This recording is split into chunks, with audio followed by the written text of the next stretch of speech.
All right. I want to thank you for watching. This podcast can be a little bit different than my other ones. This one here, we want to talk about going on the road, and I'm doing this. We're going to be bringing some information about what we need to go on the road to the homeless encampments, and Seth will bring those to you in a minute.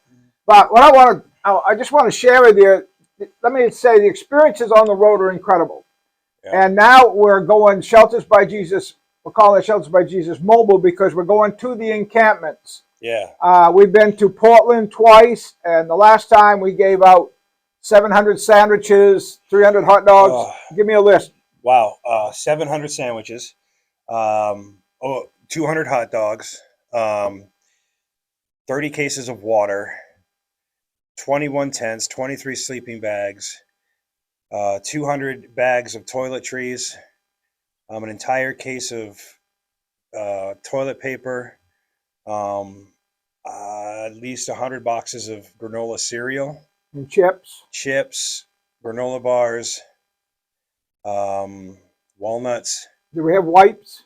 We do. Oh, yeah. We gave out a bunch of wipes and a bunch of hand sanitizer, yeah, too, so they could wash their hands and clean up. And, if you don't understand, when you watch this, they don't have any place to clean up. They got nothing. They can't. There's no fridge for them to open. There's no water tap for them to turn on. No. That was the most disturbing thing. They would have given up the food to get the water. Yeah. Because you remember when we went down there were people so dehydrated they couldn't walk. That blew me away. Yeah. When the guys, the young fellas were lugging it because they said, well, they can't come. They said, we can't come down. They're so dehydrated, they can't get up. They're laying down. Yeah. And so we had to, yeah. I mean, that blew my mind. Water was the highest demand. Man, you should have seen the look on their faces. Just, we started cooking the hot dogs. They were like you said, can I have more than one? We had one guy that kept coming. He circled like an eagle after his prey there for a while. He did. That boy was hungry, man. He was hungry. And he ate them. I mean, he wasn't. Yeah, he wasn't just circling. He could have won a hot dog eating contest that day. I personally have never suffered hunger pains and not have food. So I can't even relate to what they were doing. Yeah. And but we want to go for more. So we've done Portland, and praise God, Pastor Joe Maciso from Grace Bible Church in Gorham is going in every Saturday now and doing Portland. So they kind of picked that up. We'll be going some in the future, but they're doing weekly. That's what we'd like to see churches do. Yeah. But for right now, and they're taking stuff in every week. And the Oxford Church, Grace Fellowship Church in Oxford, has joined up, and they put together some backpacks and stuff. They do stuff to take in, and they started naming the names of the people. They're getting to know them. Well, we want to do more and more, and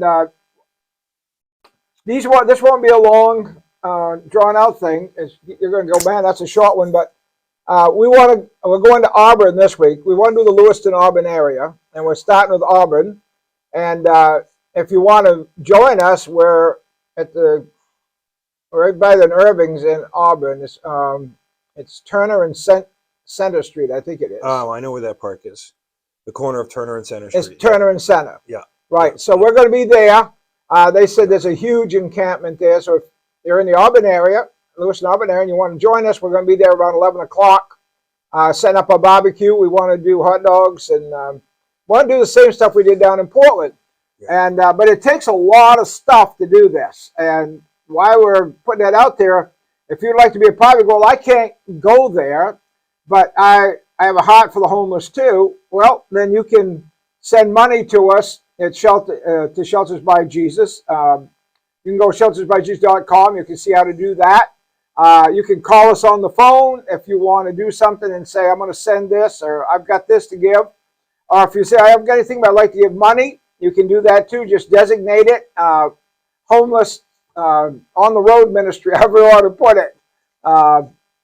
So that we'll go out and we'll buy the stuff that we need if we have the money. Or you can, like I say, you can show up, put stuff in your car and show up. If you know what they need anything. Yeah. I mean. So, like, another thing they could do too, Pastor, is go through their church and just say, hey, can we all pitch in and get a bunch of stuff and then bring it to the shelter, and then we'll load it up. So, like, if you're thinking about what can I get, well, water is huge. I didn't realize how huge water was. No, because you and I have water. Every day. Water, sandwiches, granola bars, chips. When you make sandwiches, keep in mind they can't refrigerate. Right, so peanut butter and jelly are the best sandwiches to make. They may not be your most popular, but they'll keep overnight or whatever. So right. If you're going to do that, consider peanut butter and jelly. Yeah. Right? Yeah, absolutely. But if you want to pitch in for like, paper towels, toilet paper, those things would be much appreciated. The big thing right now are tents, sleeping bags, and water. Those are the big things. Yes. Yeah. Yes. And to let you know, we're going to hit these locations later when it gets cold. So you might even talk to your church about thinking about getting sleeping bags, doing a church thing, sleeping bags or warm tents or clothing, boots, coats, hats, mittens, socks, winter socks, whatever that you need for winter, because we're hitting these encampments before winter, so we can help these people survive. If you're watching the news like I am, I just saw it again this morning. They're turning out of the expo in Portland this week. They've got 200 that they're turning out, and they've got some hotels, temporary locations, and they'll end up having places for just over 100 of them. I don't know. They don't even talk about the rest of them, but they're going to do it with them. So that means more on the street. And these people have Zippo, and we're just trying to follow the Lord's command. We're trying to love our neighbor, and these folks are our neighbor. And we're trying to be the good Samaritan. We're trying to go on the side of the road where they are. We want to be like Jesus when he healed the leper. We're not going to heal him, but he reached out and touched the leper. We want to make contact with these folks. We want them to know that they're just like everybody else. We don't see them any different than anybody else. And by going on the road and not just shipping stuff, we can do that. We show up. Last time we had a pretty good crew. We had a huge crew last time, and it was so needed. We got so busy because there's so many people that just needed help. And I can't tell you guys what it is to give somebody a bottle of water and watch them cry. Give them a tent, Pastor, and like you gave them a mansion. You got to get involved. You just got to get involved. And if you want to bring excitement to your church, you make a trip down to one of these and come back and start giving testimony. Let me tell you, not one person has gone with us yet that didn't say, when are we going again? Am I right? Right. Not one. Right. My wife and daughter made the first trip, and they have not shut up about it since they got back. And they're going, we want to help these people. What can we do? We want to do more. We got to do more. Yep. And my wife keeps saying, Richard, when are you going to go? We got to go. We got to go. Right. And right now we have a group going to join us in Augusta. That's on September 3rd. We don't have a location yet, but we'll be updating on that. So the 18th, we're in Auburn. The 3rd, we're in Augusta. We have Victory Bible Church from Monmouth, which is just out, what's that?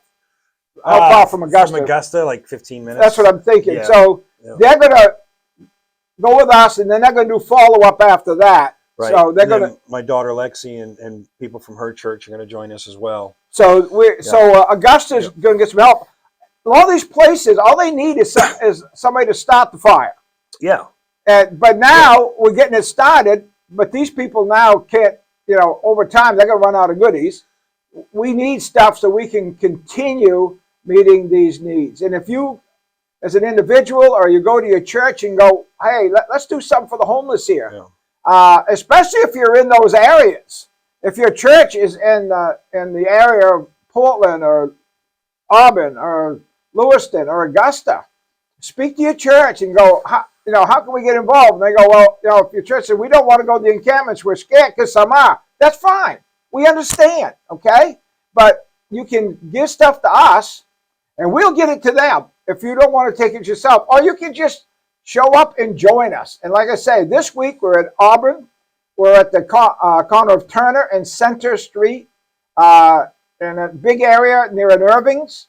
You can show up, come in your cars or whatever. If you got stuff to bring, you go, well, I'd rather bring it myself and hand it out.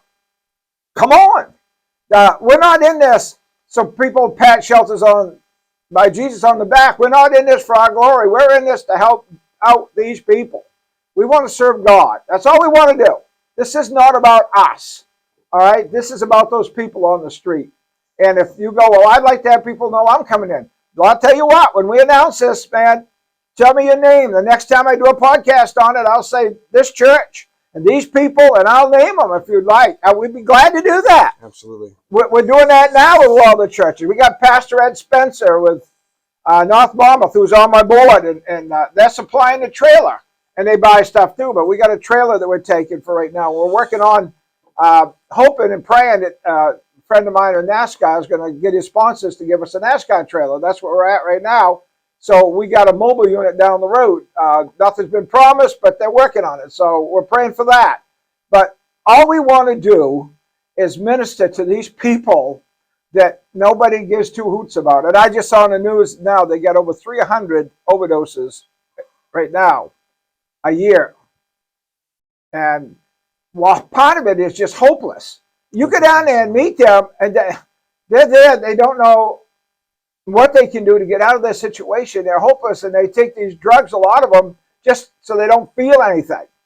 But if we come in and we can change that, maybe we're not only feeding them, but maybe we're saving a life from somebody that's not going to OD, that somebody will go, look, I want to get help. I want to get cleaned up, because we've had them say that.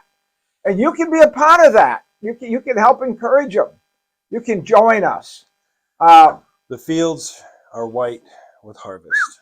If they go and look at these encampments, they will see a harvest, right? There is a harvest, but the workers are few, which is always what Christ said. That's always the case. But let me tell you something. You will not regret being kind and bringing hope. Absolutely. And we would love to join forces with you. And again, I want to say this flat out. This is not a denominational thing. This isn't a Baptist thing. It's not a Pentecostal. It's not Nazarene. It's not E-Free. It's not Catholic. It's not none of that about that. This is simply about coming out and helping hurting people. We can all agree on the two basic commandments. Love God, love your neighbor. Yep. That's all we're about. And that's all we push. We don't push any theologies or nothing. That's all we do. That's all we're trying to do right now. Right. And if you're a Nazarene and go, hey, do you take Nazarenes? Yeah. You're Pentecostal? Oh, yeah. Baptist? Yeah, we even take Baptists. I'm ordained Baptist, so I can say that. But whatever, okay? Shelters by Jesus is not, we don't have a denomination here. And because in our shelter, we have people from every background and ethnic and color and whatever. So we don't even think about those things. But I know I pastored for years when denominations kind of did their own thing and they did it within the denomination. But this is not about your denomination. This is about these people that are out there crying for help, that Jesus is saying, come on, go feed, go clothe, go give them something to drink. Help these people. Yeah. He's not calling on the Nazarene alone. He's not calling on the Baptist alone. He's calling on those who are saved by faith, that want to get out there and want to do something. You want to see revival come to your area? Here it comes. Maybe if you don't mind having the homeless come to your church, you might even, if you're in that area where we're going, you could invite them and give them a ride to your church. That's up to you. If you don't mind them coming, they'll probably come after they see you love them and you're not looking down on them. All they've had is scorn and ridicule and been pushed around like animals. That's all they've known. Right now, we want to have them see Jesus show up at their encampment. And they're not going to see him in person, but they'll see you in person, right, as representing him. And they'll see Christ through you. And they'll see Christ through you. Any parting words, Seth, as we're going to close this out? You know what? It's about souls. We're in a spiritual war. It's time for you to put your big boy pants on and jump in the battle. Or big girl pants. Or big girl pants. Yeah, you girls, I don't want you girls wearing big boy pants. No. But jump in the battle, man. Ministry is messy sometimes. It's very inconvenient all the time. But you know what? The Holy Spirit will move you, protect you, give you what you need, and you will see people's lives changed. Amen. So, until our next podcast, folks, and I hope we get to see you at some of these campings and hear about you before then. But until then, you all come back now here. Thank you.